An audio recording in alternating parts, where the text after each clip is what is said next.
Welcome to the Refuse Ordinary podcast. I'm your host, Tamara, and I'm so glad you've decided to join us on this journey of discovering who God is and who we are in Him. We are so excited to share with you today another class from our full-time School of Transformation. Oh, here we are. How we learn. Asking questions. Who feel like they're really good at asking questions? Anybody love to ask questions? Nobody raise their hand. Oh. I do. They just get counted as off topic. Yeah. That's part of it.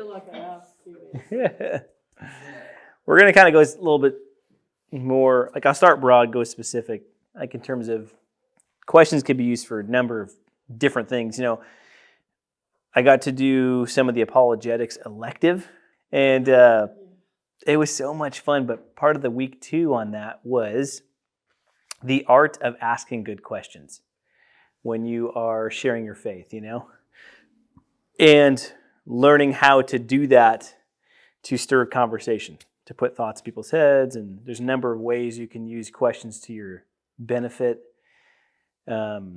in that realm, even just apologetics, for example. Apologetics being the defense of our faith, why we believe what we believe.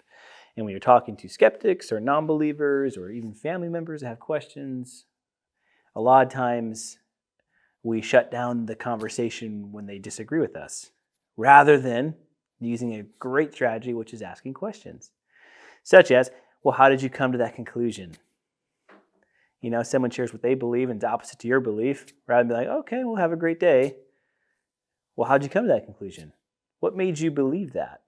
What influenced that? Get the conversation going. Well, have you ever considered this? You know, that's a great one in response to that. Have you considered? And introduce a different idea to get them thinking about a topic differently. And so I really enjoyed going over that with the students in that elective. So that's one example of how questions can be used in a different realm, right? Apologetics. We're going to be looking at it from the purpose of how we learn, using questions to learn, using questions to grow, using questions for our growth. And there's different types of questions. There's purpose behind asking questions. There's reasons why we don't ask questions. I ask you guys, who likes to ask questions? No one raised their hand. You know, why is that? Why don't we like to ask questions? Is there a reason for that? And there typically are reasons for that. But I'd be interested to hear your guys' thoughts too. Because you don't want the answer. Sometimes you just don't want the answer. What if the answer is something that you're unwilling to go in that direction with, you know? That's a good point. Yep. You ask the question to look good, you know, because I should ask the question. But then when the answer smacks you and you're like, okay, puts it in your the ball back into your court, what are you going to do now? Yeah, that's a perfectly valid reason why we don't like to. Yeah, so we're going to get there. We're going to start, though, a little bit different, discipleship. And so the very heartbeat of questions that lead into questions, before we even get to questions, is the art of being a disciple, which been on here quite a while. You guys have been by now, so we know disciple means learner and pupil. And really it means one who follows another's teachings, right? So if you're a pupil, if you're learning something, you're being discipled by somebody, and you want to grow in discipleship, whether it's Christianity, Christian discipleship, whether it's auto discipleship, sports discipleship. I'm not sure your interests are, Lyndon or Rachel or Micah, but I'd list your guys as well, you know. Fill in the blank. You want to be discipled in your area, your hobby, your interest. I'll be discipled in reselling and learning. Well, a valuable tool to that is asking questions. I want to learn. I want to grow. If we call ourselves disciples, that means we're calling ourselves students. We're calling ourselves pupils. We're calling ourselves learners. And so, what does Jesus expect from his disciples? He expects them to learn from him, obviously, to be taught things that he commands. All right, we're sitting at his feet. You're my Lord, my Savior, my King. I'm your disciple. I'm following you. I'm imitating you. He wants us to learn from him, from his example, from his words, from his teachings, from his commands. He wants us to learn from him. in art of learning, good students know how to what? Listen, but also ask questions. They come prepared with questions. Questions show like there's a drive. There's a desire to go deeper. You're not just okay with the status quo. A teacher's, I go back to like grade school math class, throwing formulas on the board. It's like we can learn information for the sake of information, but questions take it deeper. And they draw you into further exploration, further discovery. It's like a lot of times in inner healing, and you guys can probably relate to this too. Pam was always a good one that would challenge me on this. We'd be doing inner healing. I'd be doing inner healing with Pam. And I'd be great at hearing one-word answers from Jesus, Do you forgive me, Jesus? Yes. He said yes. He forgives me. Have you stopped to ask him what he's forgiving you for? Or, what did you say? He loves me. Did you ask him what he loves about you? Jesus wants me to do this. Did you ask him why he wants you to do that? So Pam was always big at, well, don't just accept the first answer. Like, yeah, accept it, believe it in that sense, but he's also drawing you into more of a conversation. He's not just stopping at here it is, and that's all there is to this conversation. When he says, I love you, you can actually follow that up. Well, what do you actually like about me? Ooh, it gets more vulnerable there, doesn't it? We don't know those answers. Too intimate. Don't want to know. But we do want to know, hopefully. What do you actually like about me? Hear what he has to say to you. Or, those sort of questions. And so when we're learning, our ability to ask questions opens up further discovery in the area that we're learning. So I can go, for example, sell-through rate. Learning reselling, the art of reselling on eBay and online. And, with the guy I'm learning from on YouTube, he talks about this thing called sell-through rate.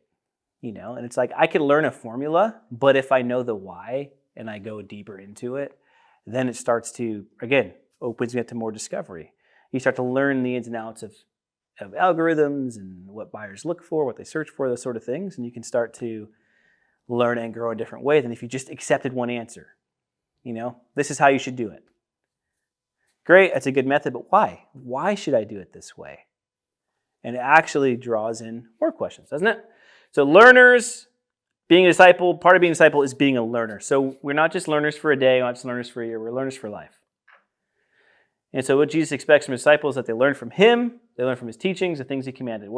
What the apostles expected from their disciples, similar, but to grow in knowledge through their teachings, to also increase the knowledge of God and the knowledge of Christ. So, Paul says, imitate me as I imitate Christ. So my goal is to give you an example of Jesus that draws you into a greater depth of your relationship with Jesus, hopefully. And so it's not just here learn information, but it's, hey, learn information that draws you to Jesus and learn from him. Growing your relationship with Jesus, growing your knowledge of God, and your overall knowledge of, we're talking apostles, Christian standard. And so, to sum that up, a disciple of Christ then is to be a lifelong learner, growing in the knowledge of God and those things which he taught himself and through his apostles. And through others. Our leaders, our pastors, our mentors. Right? We're learning, we're constantly learning. And so one thing that shows your desire to learn is questions. So, it starts with discipleship. Disciples, we call ourselves disciples. That means we're learners. We want to learn. And a great way to learn is by asking questions. Here's a cool thing. Jesus taught by asking questions. You guys aware of that in the Bible? Well, okay, so for one, Jesus asked a question 307 times in the New Testament. He asked a lot of questions, a lot of different kinds of questions for different purposes, which we'll kind of lay out. But does any come to mind? This is the teaching method of Jesus. One of his methods was by asking questions. Any come to mind that you can think of off the bat? The question he would ask somebody for any purpose? Bingo. Say it a little louder now. Who do you say that I am? One more time. No. Who do you say that I am? Yeah. Who did he ask that question of? It's his disciple. Yeah, Peter and the others, right? Oh, yeah, over the side. Let's see. But first, he said, who do people say that I am? But he drew it into then, who do you say that I am? Why is that an important question? Different answer. Different answer, but Jesus cares about who we decide that he is. Not just what the voice of the world says he is. Who do you personally say that he is? Who do you identify that he is? See, he's using that as an illustration for a good teaching and a revelation, right? It's like that question draws into revelation. Do you believe I'm the Christ? Which his response was great, right? Son of God, the living one. And so that with that revelation comes responsibility, ownership. I see, I recognize you. They're missing me. They haven't recognized me. You have. What are you going to do with that revelation now? What other questions does he ask? Anything else come to mind? The one about John when he says, where do you think his authority came from? Did it come from God or did it come from man? Mm-hmm. And he was asking, I think, of the Pharisees, right? Yeah. Why was that important? Well, it was important because if they said it came from God, then they agreed that Jesus was the Messiah. Uh-huh. And if they said he didn't, then they were calling God a blasphemer or John a blasphemer, and the people would be against them because the people love John. Mm-hmm. So what did that question do? It kind of put them in a place where they either had to acknowledge he was God or they had to say he was blasphemer. And it just put them in a place that they had to really look at themselves and see. It revealed a couple things about them, did it, to themselves? Or to others too? The refusal to admit? Because they stayed silent, they didn't even answer the question. The refusal wasn't answering in itself. Yeah, it revealed a couple things, right? Their ignorance, they missed Jesus, they didn't recognize him. Their hypocrisy, they cared more about man's opinion than God's opinion. A few things, yeah. Their inability to lead, their fear of the people even. We're afraid to give them our opinion, so we'll just, a lot of things. Good one. Any other questions you can think of Jesus asks? Well, Hayes, there was specifics when he was at the lady's house, she brought up that expensive perfume or oil, and his disciples started ripping on it. You could have sold that for a lot of money, given to the poor. And Jesus said, why are you bothering her? She's doing me a solid. Just like that. Something like that. Yeah. Hazy. I didn't even think about that one. That's a good one. Yeah, that's a good one. Is it right to heal on a Sabbath? Yeah, that's good. When he's calling the Pharisees out about the ox, and he said, who among you would not rescue their ox if it was trapped in a well on the Sabbath? Right? Yeah. Yeah, that's a good example too. All right, so that's 5 examples of the 307. And there's always a purpose to his questions. I mean, a lot of times it's because in the Bible they're sharing the stories of the more impactful stories that they considered of what Jesus' ministry looked like and what he went through. So, but he's asking questions for a purpose, and some of them are to make a point. So in response to Pharisees, he uses it to teach them a lesson. Remember the coin, he brings the coin. Whose inscription is this? Render to Caesar things that are Caesar, and they're trying to trap him, But he's using a question to it's a genius way of using a question to answer a question, So we answer questions with questions a lot. Is this baptism from John or is it from heaven like Micah shared? Is it better to heal or not, like Lyndon shared, pointing out their heart condition with God, They care more about man's approval, their own power, their own position than they did of this person's illness, their sickness. Nope, it's a Sabbath. But when it benefits me, it's okay. If it benefits you, not okay. So Jesus was very upset about that, which is easier to say, pick up your pallet and walk, or have or your sins be forgiven. Big one. A lot of encounters with the Pharisees where he uses a question to make a statement. He also uses questions to lead to revelation of truth. How many times shall you forgive? I tell you this, right? Same times 7. He's asking a question which leads to revelation of truth. It's not just once and done, not just 7 times, it's 70 times 7. Like you guys said, who do people say I am? Who do you say that I am? Another one, why do you call me good? See, he's using questions. Can any of you, by worrying, add a single hour of span to your life? Right, draws into a revelation of truth. Do you want to get well? You ask that one a lot. What do you want me to do for you? And some of these appear, we're going to go into two types of questions soon, but closed-ended questions versus open-ended questions and our use of those questions. And so some of these appear to be closed-ended, but really it's all in perspective. When you say, which is easier to say, pick your paddle and walk, he's giving you two choices, but it's really an open-ended question. Because what does it lead to? Well, neither one is more difficult to say, but what does this demonstrate about you and your authority? If you're able to heal someone, and then does that mean you can forgive sins because the healing proves your ability to forgive? Like, that draws more questions out, right? So it's interesting. Jesus also used questions to teach a lesson. Why do you call me Lord and do not do what I say? When I broke the 5 loaves for 5,000, how many baskets of pieces did you pick up? That one, he's more or less asking a question to understand if they were aware of the miracle that had happened. Did you notice what happened in that moment? How many basketfuls were left? And you're still going to doubt? And you still have little faith? Right? He's using the question to teach a lesson to them. Do you love me? Right? His famous meeting with Peter on the beach and John. He's restoring him. And the lesson there is, because he's saying, well, feed my sheep, tend to my flock, those sort of things. It's not just about talk. Love is everything. What do you do to show your love? Not just the response in words. So he's saying, you have little faith. Why did you doubt? Questions to teach a lesson. If you love those who love you, what credit is that to you? So, questions were a big part of the teaching ministry of Jesus, the revealing part of ministry of Jesus. And not only that, but the disciples learned from Jesus by asking questions. And I don't have a whole lot of, I have a short list here, but I'm sure there's more than this. But they would ask him about his parables. Question, what did you mean by that? They had a unique opportunity that they got to be one-on-one with the Messiah for 3 years. You know, they got to go home at night or wherever their home was for that night and chill out by the fire and just chit-chat. That'd be pretty sweet to do, wouldn't it? Make some s'mores with Jesus. And they get to ask him. I wonder the questions they would ask him. What was it like when you created everything? How many hairs are on my head, Jesus? How many grains of sand are there really on this beach? You know, but they'd ask him questions about his parables, explain it to us. Sometimes he would, and sometimes he wouldn't.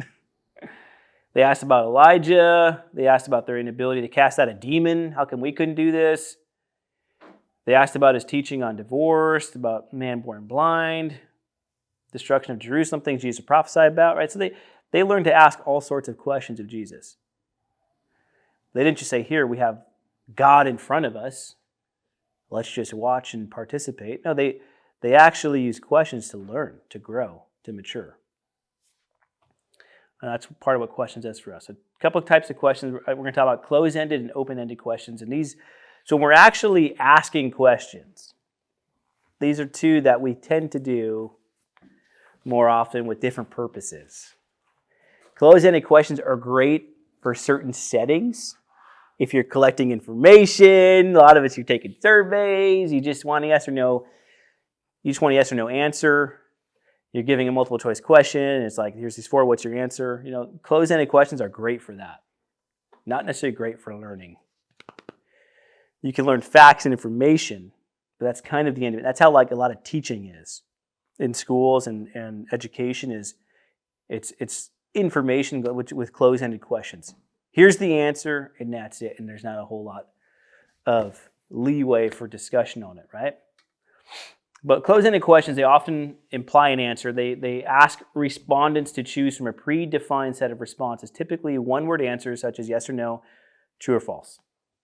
It's kind of the bottom line with closed-ended questions. The purpose is to gather focused quantitative data, numbers, dates, one-word answer from respondents as it's easy to compare, analyze, and group. Make sense? Such as, hey, do you like ice cream? Were you satisfied with class today? Did you finish your homework? Are you feeling better today? On a scale of 1 to 5, 1 being poor, 5 being great, what are the odds San Francisco 49ers make the Super Bowl? Right? They serve a purpose, and we use these questions all day long. But they're kind of limited in the connection with the individual. You can learn some cool things, but hey, why is chocolate your favorite ice cream? Well, my childhood, the very first ice cream I ever had from my dad, I took out, got me a double scoop chocolate ice cream. I was starting to learn about somebody.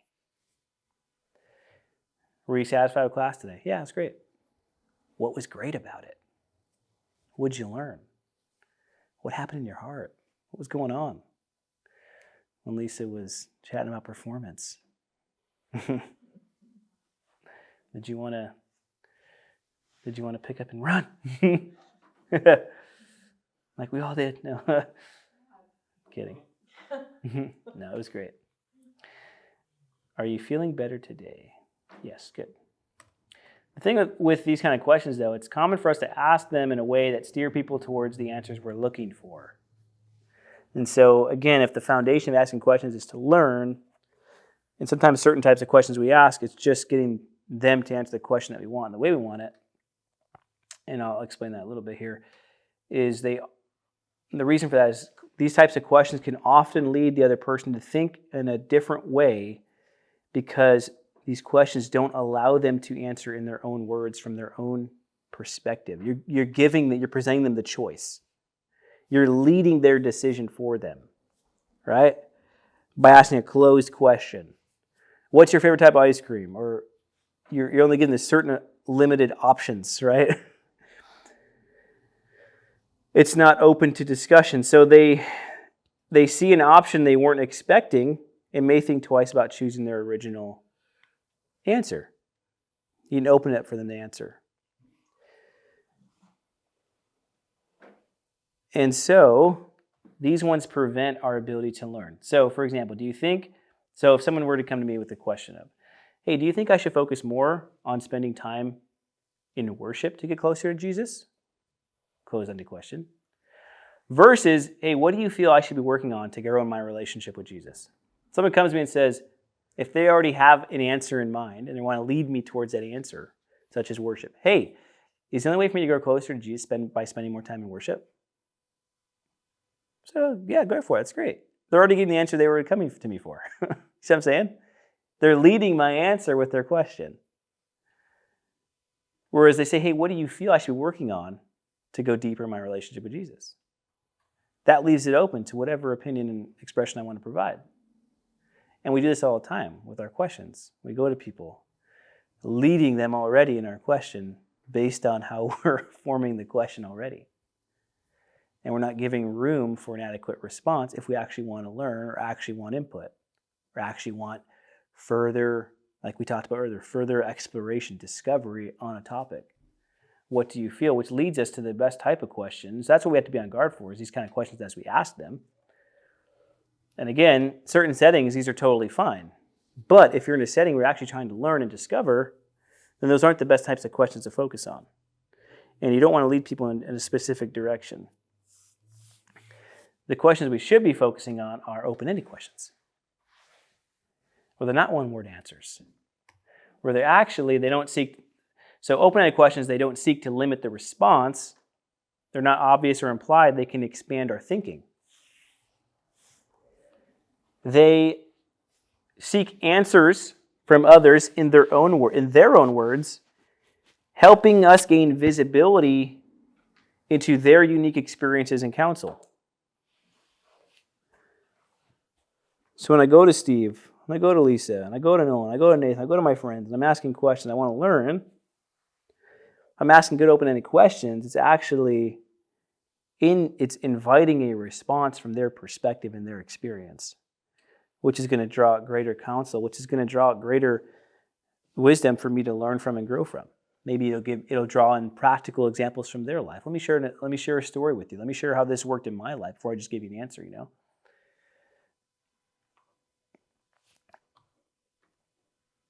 These questions are not answered with just a simple yes/no or predefined answer. They bring about a detailed response that can help you gain deeper insights. It gives the other person the freedom to give free-form and descriptive answers. Can you feel the difference?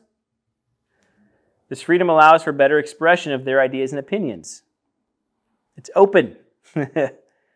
It's not being led. It's not being confined to a certain mold or a certain shape or a certain box. It's completely open for them. So fundamentally, these questions provide room for the answer to be more detailed. I know I'm kind of saying this many different ways. It doesn't limit the other person to choose from a fixed set of answers that do not match their opinion exactly. It's, again, drawing them in. So for example, you're talking to Lisa. How do you feel I'm doing in level 3? That's an open-ended question. Rather than, hey, am I doing good in level 3? Well, yeah, you're good. Well, let me check this spreadsheet. Have you done your homework? Right? I can draw, am I doing good in level 3? We'll draw out a limited set of responses. How do you feel I am doing in level 3? Am I succeeding? Am I excelling? When you ask with a how, a what, or a why, that's leading into an open question.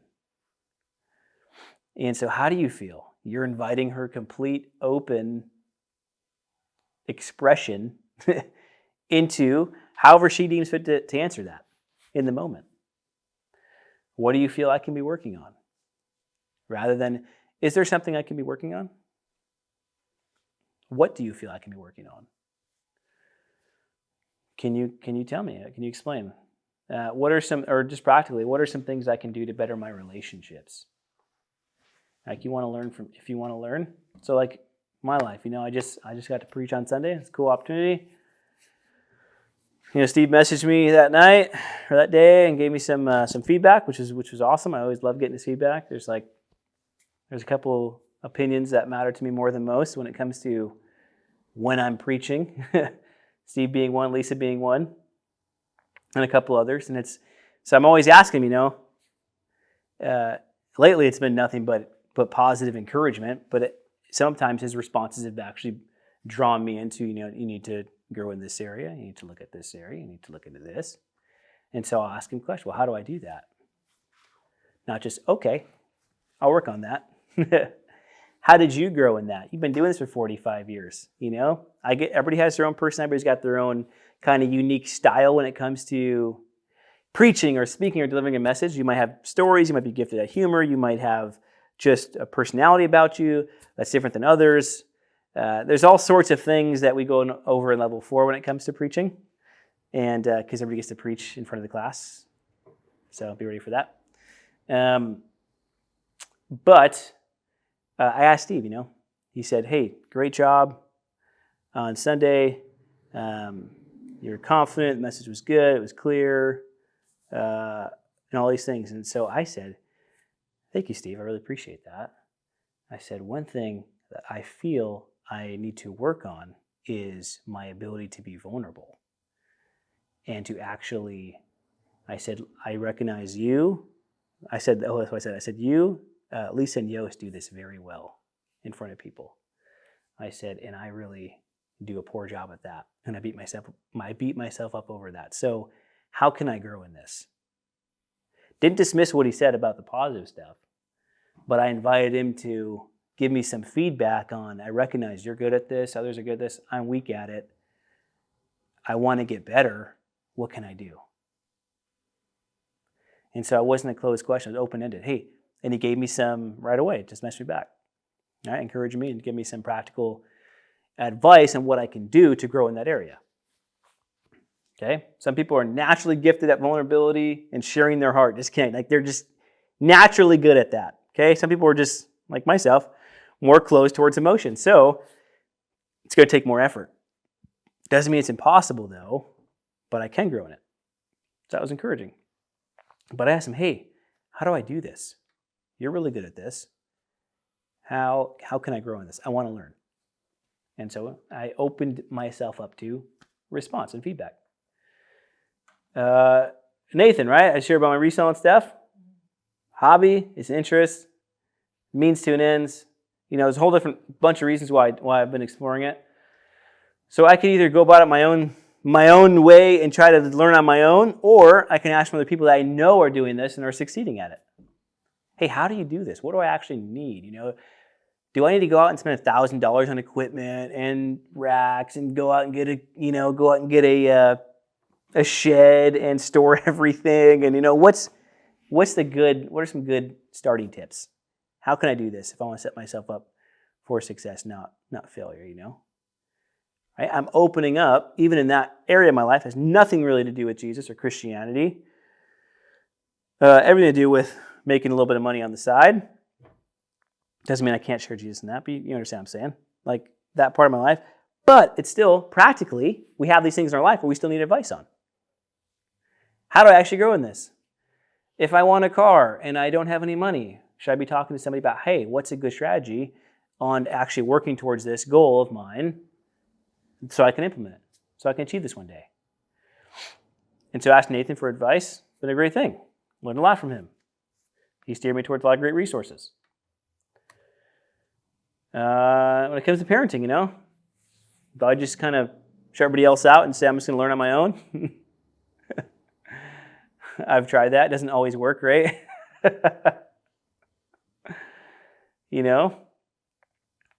And so is it beneficial to have people in your life that you can go to ask questions? How did you do this? What does this look like for you? I want to learn. I want to get better. Right? We're discipled at a whole bunch of things. It's not just limited to one area. Lisa and I are talking about lots of different things. But am I opening up my questions to her in a way that are inviting a response, in her opinion, that's open-minded, not closed? Is there space for me to hear that? And so it's important that we have these voices, that we have individuals we recognize, that we've invited in, and that we're opening up questions to, if we actually want to learn. What areas in your life are you open? What areas are closed? Are there areas that you need to open? Are there areas that you want to learn? Are there areas where you feel like you've decided you've stopped learning? You've learned enough, I'm good, I know enough on my own? Or are there areas where it's like, hey, even if I have that attitude, like you can repent of that, and you can decide today, I don't want to have that attitude anymore. I want to be teachable. I want to make room to learn. I want to be a learner and a pupil, a lifelong one. Doesn't matter how good I am. Doesn't matter how much I know about the Cubs or baseball. There's more to learn. Doesn't matter how much I know about the Bible. There's more to learn. Doesn't matter how many sermons I've heard. There's more to learn. Doesn't matter how much I think I know about guitar. There's more to learn, right? Every area. For you guys, there's more to learn. But it's up to us to decide if we're going to ask questions to learn or not to learn. So, before we move on, so we have closed questions, we have open questions. You guys feel the difference on those two? One's inviting for an unlimited response. Here's my question, let me hear it.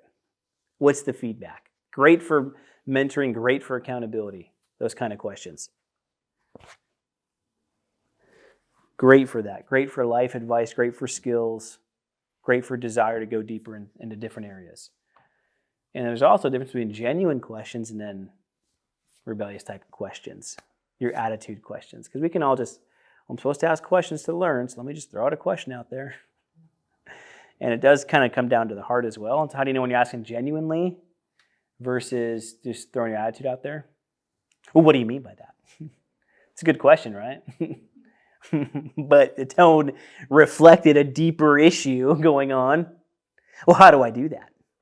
How do you expect me to do that? Right? Someone says, you need to grow in this. Well, what do you expect me to do? This is who I am. This is what I've been through. Right? But genuinely say, well, a genuine attitude would say, well, okay, how can I do that? How can I apply what you're saying? How can I grow in that area? Right? So there's two different attitudes that we can ask questions from. Genuinely, which those come from a pure desire, pure motive, pure heart that says, I want to grow. I want to learn. I've heard your feedback. I'm responding to what I've heard, a sermon, a message, a teaching, accountability, whatever conversation you're having. I've heard it. I want to grow. You're asking a genuine question in response to what you've heard, what you've seen. Can you tell me more about this? What did you mean when you said that? That's a big one too. A lot of times we hear these things, and rather than asking a question, it's like we just, to get more surrounding evidence to that. So you can listen to any teacher here, any preaching that we've done, and you can take one line. If you just take one line out of context or one line at face value, sometimes it can be totally off. And so it's up to us to hear that and say, ask questions to learn. What did you mean by that? Because when you said it this way, it felt like there was an underlying implication. Is that what you intended? Is that what you meant? Well, no, not at all. This is what I actually mean. Oh, okay, that clears that up. You get what I'm saying? Questions draw me in, but those questions that come from a genuine heart says, I want to learn, I want to understand. I want to understand. Whereas rebellious ones can come from a place of hurt, offense, untrust, and more. You've already got your motive set against it. Even though I've heard you say this, I don't trust what you said. So my question and response comes more from a place of rebellion or a bad attitude. Those ones are fun, aren't they? For example, Vicky states we're going to reach 30,000 people for Lights of Hope. A genuine response might be, wow, that's amazing. What can we as a group do to help make this happen? What can we do to accomplish this vision? That's an amazing vision, right? A bad heart might say, you really think we can reach that many people with such a small group? There's no way we can reach that many people. So I'm not even going to try very hard. Right? A heart that's skeptical, a heart that's hurting, a heart that's untrusting, a heart that's all these things might hear things, see things, watch things, and just have a totally a question that's backwards and sideways and upside down from the wrong place. What about this one? Your department head gives you a list of tasks to accomplish by the end of the day. This never happens, does it? Genuinely, you might say, hey, are there certain tasks on this list that you deem a higher priority? Any advice how I can accomplish these tasks, maybe if I've never done them before? Whereas the other side might be say, I haven't even finished my task from yesterday, and you want to give me more to do? You guys ever struggle with that one? Okay. Hitting on something. Got quiet now. I've been there. I know. Sometimes I find myself there. What? I got all this to do, and you want to throw this on me? Or I've got a list that's, 30 tasks long, catch up to do, and all sorts of tasks to accomplish, and this to do, and that to do, and yet, someone shoots me an email, I really need this done right now. It's like, a pure heart might say, you know what, thank you so much. I'd love to do that for you. I'll do it as soon as I can. And I'd love to serve you, And a heart that's hurting might say, it can wait. I'll get to it when I get to it. But what's our response, What is their heart response to these questions? Do we want to learn, do we want to grow, or do we not? And so purpose of questions, couple, to learn, to grow, leading to greater maturity. That's a great end result. Greater maturity, spiritually, mentally. That's a great result. To share the gospel, asking questions to get better sharing the gospel, like I shared earlier about apologetics. To teach someone how Jesus was, asking questions to get a point across. Man, that benefit you so much in your life.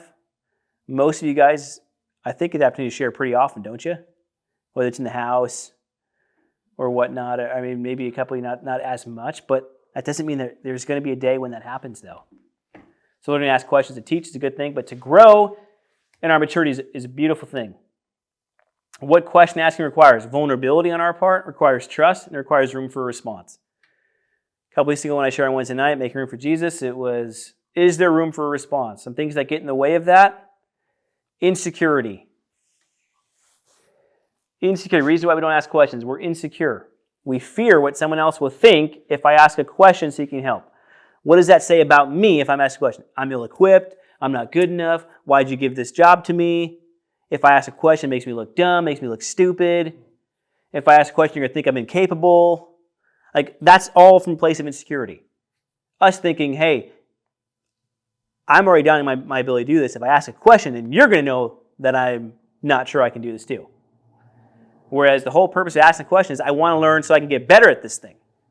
If I have a problem with insecurity, then I'm going to fear what other people will think, and I'm going to have a very hard time asking questions for help, asking questions for clarity, asking questions to learn, asking questions to grow. Okay, I'm going to fear being misunderstood by the questions that I ask. If I ask a question but I didn't word it the right way, then you're going to misunderstand me, and now I'm going to look foolish. But that's okay. If you're misunderstood, keep asking, but clarify. Maybe change how you word it. Sometimes it takes a minute for a question to come across. I do that a lot, especially my conversation with Steve. It's like he's asking me to do something. If I'm not understanding, I'm going, Steve, I don't know. Please clarify the question again for me so I can understand. Help me understand so I can do what you're asking me to do, because I want to do this right for you. He's asking me a question, But when I'm asking questions of him, and if I'm not being understood, do I shut down or do I keep trying? Do we fear being misunderstood? Or do we keep asking questions? Our pride and our ego get in the way a lot. Another reason why we don't ask for questions, again, because our glass is full. There's no room. There's no room for a response because our ego says we know it all. And if I'm unteachable, then there's nothing for me to learn from you. So actually, you need what I have. So you should be asking me questions. Right? Whereas if we're a lifelong learner and a lifelong student, then we should never, ever have the attitude of no one can ever teach you anything. Even if you're a professional, even if you've spent 10,000 hours at your craft, there's still a value in being able to learn from others that are also spent 10,000 years at their craft, 10,000 hours at their craft. Because we can keep learning. And so if our ego gets in the way, ego can be a great thing. It drives us to success. But if it gets in the way, then we have to learn how to submit that thing. In level 4, we go over this thing called extreme ownership. And one of the topics in there is ego. And we deal with that. So ego makes it so that there's no room for others to teach you. And it might be a silent thing. A lot of times it is silent. For example, I'm teaching. You guys are quiet, you're listening, right? I'm not judging your motives, but an example of this could be if in this thing you go, I know all there is to know about questions. You'd be very tuned out, you would be dismissive, maybe internally there wouldn't be any opening for any input, any advice, any instruction, or any more practical advice on this. But that's if an inflated ego is in the way. The ego is submitted, then there's room to learn. Even if you've heard it before, you can say, you know what, maybe there's something new I can learn. Maybe there's something that can be added to me from this, or from any area that you think you already know about it. And so we have to learn how to make room and not be a cup that's full. Humility, you guys are talking about in your book. Sounds like you guys are well on your way. Learning how to drop ego, learning how to drop pride in the rightful ways. Yeah? So one thing about this is you got to get over your pride. You got to ask if you don't know. If you genuinely don't know something, it's best to just ask. And if you don't, you will stay stuck, not knowing, wondering.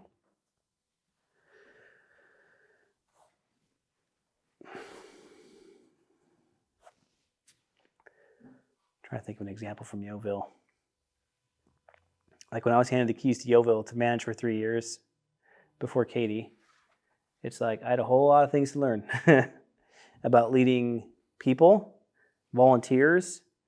Part of my personality is just to run with things. So if I'm giving something, it's I have a hard time delegating. It's mine, so I'm going to make sure it gets done the way that I want it. So I'm going to be there every day, long hours, can't rely on anybody else. It's going to be, I'll do the work. Sometimes that can be a good thing, but it's also management is a teaching lesson on how to delegate and how not to micromanage to such an extent that your hands have to be in everything. So good leaders actually have an ability to detach somewhat and to allow people room to grow. Steve does that really well. If you look at our organization as a whole, how many things are his fingers involved in? Does he come down to the gym and manage you and how to sweep the broom? Does he come to the business office and tell you what your tasks for today are? Does he come to LRM and tell you how to run? Do you ever see him step a foot inside the LRM house? I get the luxury of seeing him most days. His hands are pretty much in a lot of the financial dealings, but not every day, minute by minute phone calls and what are the up-to-date balances and these are the bills. No, the bills come in, I pay him. He trusts they get paid. He trusts I take care of the credit cards. He trusts that if something comes up, I'm going to bring it to him. Sometimes he comes in because he needs X, A, B, and C done, and this is how to do it, X, Y, and Z. We do it, right? But his fingers aren't wrapped up and he's not micromanaging us on a daily basis because his ego is not inflated. He's allowing us room to grow in our management. So at Yeovil, it's like I was given the ability to learn how to. In the beginning, I had a lot to learn. How am I going to do this thing? I should probably ask some questions. Never run a yogurt store before. Never run a business before. Never cleaned a machine before. If I were just to guess at how to clean the machine, it would probably break. I could go so far by reading instructions on my own, but learning from someone, asking questions. How do you do this? Why do you do this? Open-ended questions. Making room to learn, making room to grow. Not just saying, I'm 25, I know how to manage people. I can lead this thing. I know what I'm doing. Never done it before, but I got this, There's confidence and there's ego, right? There's arrogance. So there's a fine line. So do we want to stay stuck not knowing things? Or do we want to start to learn? Another reason we don't ask questions, we fear the response from the other person. Like we kind of opened up with earlier, Micah, right? What was what you said earlier? You don't really want to know. You don't really want to know. If you're opening up a question, be prepared for an answer. Okay? What if they tell you something you don't want to hear? What are you going to do then? Are you going to go, that hurts a little bit, or it stings, or, ooh, that's challenging, or that's scary? It could be a number of things you don't want to hear for. Like I just said, maybe it's scary, it's challenging. Oh, it's going to be so hard to do. I don't want to do that. Might be embarrassing. Might be you have to go and repent or apologize to somebody. It could be a whole number of things that require response. It's like, if you don't really want to hear the answer, then you're going to be afraid of the response by asking the questions. I'd better just stay silent. But that's only going to take you so far in life. If you actually want to be someone that grows individually, then you got to get past that to be able to ask the questions that express a genuine response. If I wanted to grow my accountability with Derek years ago, then I had to be willing to ask questions and say things that would give him the freedom to respond. And then even if I didn't want to hear it, and sometimes I didn't want to hear it. Sometimes it was hard things. You want me to do what? I got to think differently? Oh, that's tough. I like the way I think. I'm used to it. It's safe. It's comfortable. You challenge me on how I'm thinking now? Oh, I don't want to hear that. Right? A lot of what Jesus challenges on is things we don't really want to hear. A lot of what he says is uncomfortable, but it produces life. So by asking the questions, we actually get the opportunity to have life produced. Opportunity to grow. Life produced. What do we do if they tell us something that we don't want to hear? Oh, it's challenging. One thing I want to say too is, so a good way to practically walk this out is if you know you have a accountability meeting, mentoring meeting, something like that coming up, prepare some questions in advance.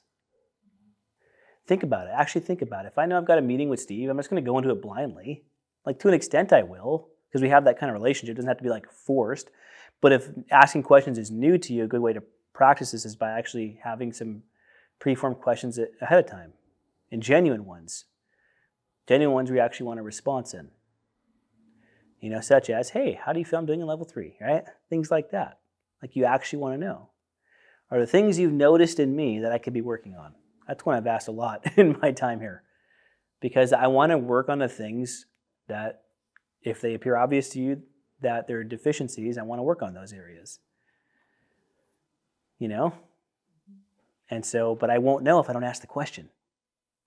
And if I'm too afraid of the answer, of the challenge, of the response. Got to get over that.